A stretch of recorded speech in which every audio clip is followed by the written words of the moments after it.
Salut, bienvenue dans cette première partie de mon projet de construction d'un garage. Vous pouvez retrouver toutes les parties en cliquant juste ici.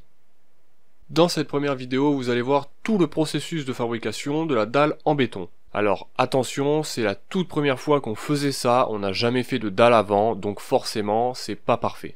Je précise qu'elle sera recouverte de dalles de garage, donc c'est pas très grave si elle est pas très belle. Allez, c'est parti, mais juste avant, je vous montre à quoi ressemble la base du garage. Voici la base qui va nous servir de châssis pour fabriquer notre garage en ossature bois.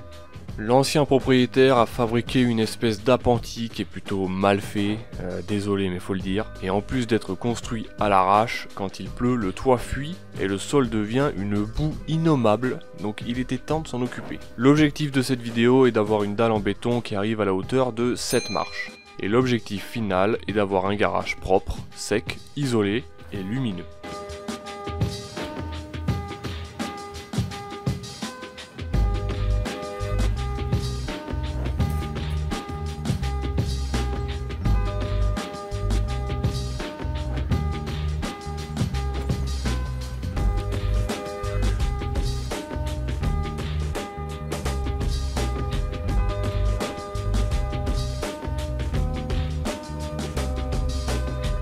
Alors c'est parti, on a commencé par décaisser le sol sur environ 8 à 10 cm de hauteur pour faire un hérisson en gravier. Le décaissement était certainement l'étape la plus longue.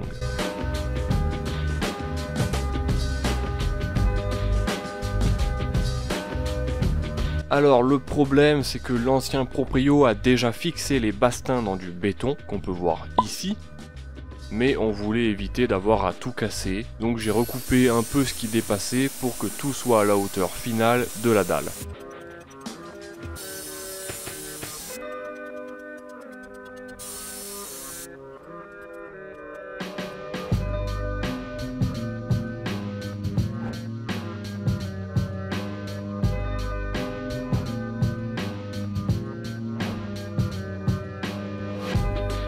Pour la première couche du hérisson, on a étalé un premier big bag d'1 mètre cube de gravier 10-20.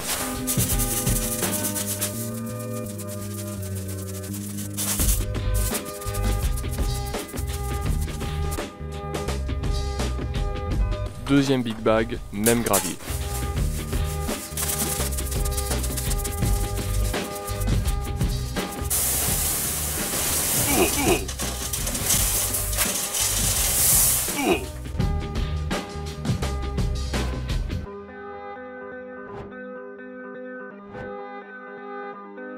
Sur les deux épaisseurs de gravier, on a rajouté 1 mètre cube de sable 0,2 que j'ai damé sur toute la surface.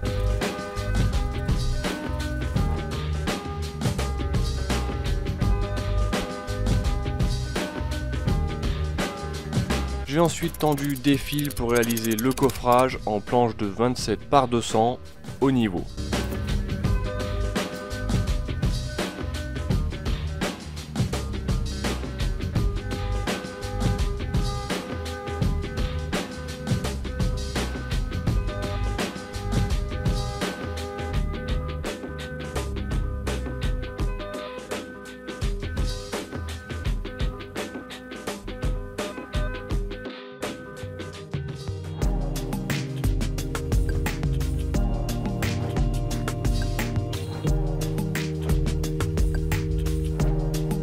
Alors après avoir fait le coffrage, on s'est rendu compte qu'on avait trop de hauteur, donc on a rajouté 1 mètre cube de sable 0,4 cette fois-ci, puisqu'il y avait plus de 0,2.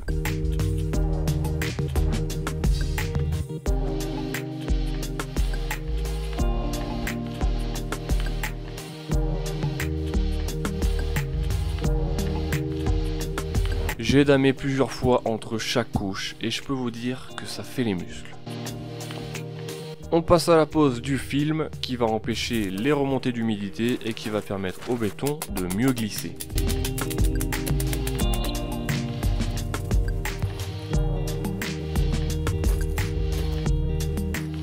On met maintenant en place les treillis qui font 120 par 240 par 7 mm avec des carrés de 15 par 15 et ils sont attachés avec des liens à boucle galvanisés.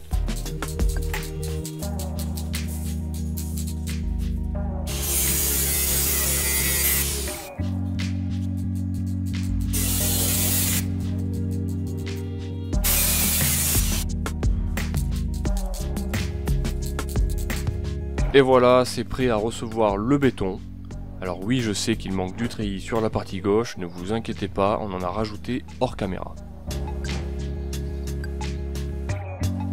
Ça y est, la toupie est là et c'est un fail, le béton est coincé. Alors le gentil monsieur nous demande si on veut rajouter de l'eau. C'est-à-dire que le béton coule pas du tout. Alors oui, je veux bien.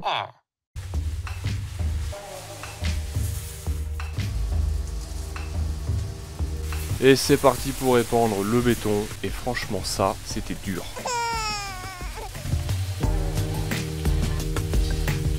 Il était très lourd, très difficile à déplacer, et peu malléable. Donc à mon avis, il manquait d'eau.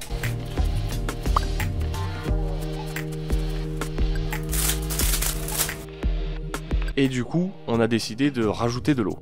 Alors attention, il faut éviter le plus possible de rajouter de l'eau à du béton, puisque ça va le fragiliser. Si vous voulez quand même en rajouter, allez-y lentement et petite dose par petite dose.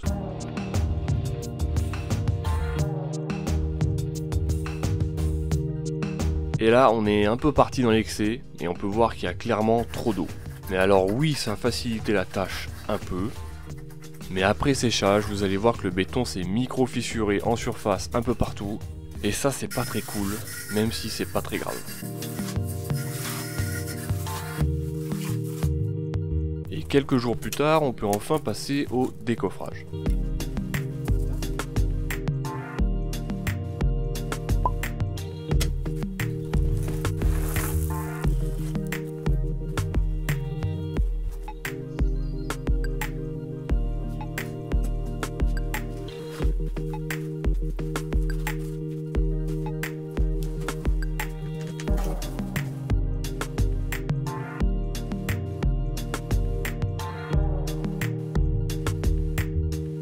Et voilà le résultat final.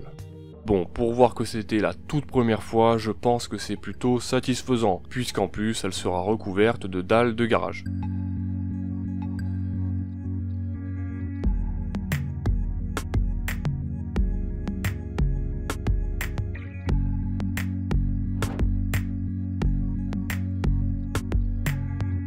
Voilà les fissures, la plus grosse fait 2 cm de profondeur, donc c'est quand même pas la mort.